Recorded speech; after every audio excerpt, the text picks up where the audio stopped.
जंगल का राजा शेर खा पी कर आराम से एक पेड़ की छांव में सो रहा था। तभी कहीं से एक नटखट चूहा वहां आ पहुंचा और खेलने लगा। खेलते खेलते वह शेर के ऊपर चढ़ गया। कभी वह शेर की पीठ पर दौड़ता तो कभी सिर पर चढ़ जाता। कभी वह उसके कान पर झूलता तो कभी उसकी पूंछ से खेलता। उसे बड़ा मजा आ रहा है और उसकी उछल कूद बढ़ती ही जा रही थी। नटखट चूहे की धमा चौकड़ी से शेर की नींद टूट गई। आंख खोलकर उसने देखा एक छोटा सा चूहा उसके ऊपर खेल रहा है। उसे बहुत गुस्सा आया। उसने चूहे को अपने पंजे से दबोच लिया। शेर के पंजे में आते ही चूहा डर गया और थर थर कांपने लगा। शेर बोला, बदमाश चूहे, तेरी इतनी हिम्मत कि तू इस जंगल के राजा शेर के नींद में खलल डाले। अब तेरी खैर नहीं, मरने के लिए तैयार हो जा, मैं तुझे मारकर खा जाऊंगा। मौत सामने देखकर चूहा गिड़गिड़ाने लगा, वनराज मुझे क्षमा कर दे, मुझसे बहुत बड़ी भूल हो गई है। मुझ जैसे छोटे से प्राणी को खाकर आपको क्या मिलेगा? आपका तो पेट भी नहीं भर पाएगा। कृपा कर मुझे छोड़ दीजिए, अवसर आने पर मैं अवश्य काम आऊंगा।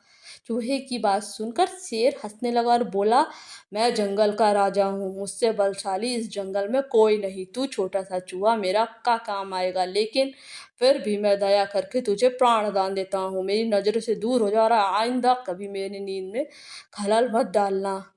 चूहा धन्यवाद करके वहां से चला गया। एक दिन शेर जंगल में शिकार के लिए घूम रहा था। वह शिकारी द्वारा बिछाए जाल में फंस गया। उसने बहुत प्रयत्न किए किंतु जाल से बाहर नहीं आ पाया। वह मदद के लिए दहाड़ने लगा।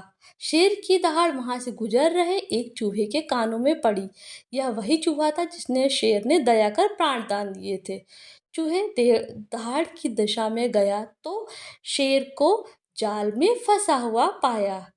तब उसने अपने नुकीले दांतों से जाल को काट दिया और शेर आजाद हो गया।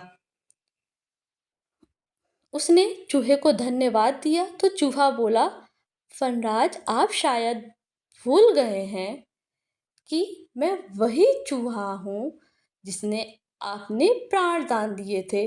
मैंने आपको कहा था कि किसी दिन मैं अवश्य आपके काम आऊँगा।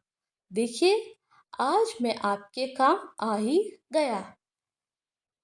शेर को वह दिन याद आ गया और उस दिन की अपनी सोच पर बहुत पछतावा हुआ। जिस चूहे को उसने तुच्छ समझा था उसी की सहायता से वह शिकार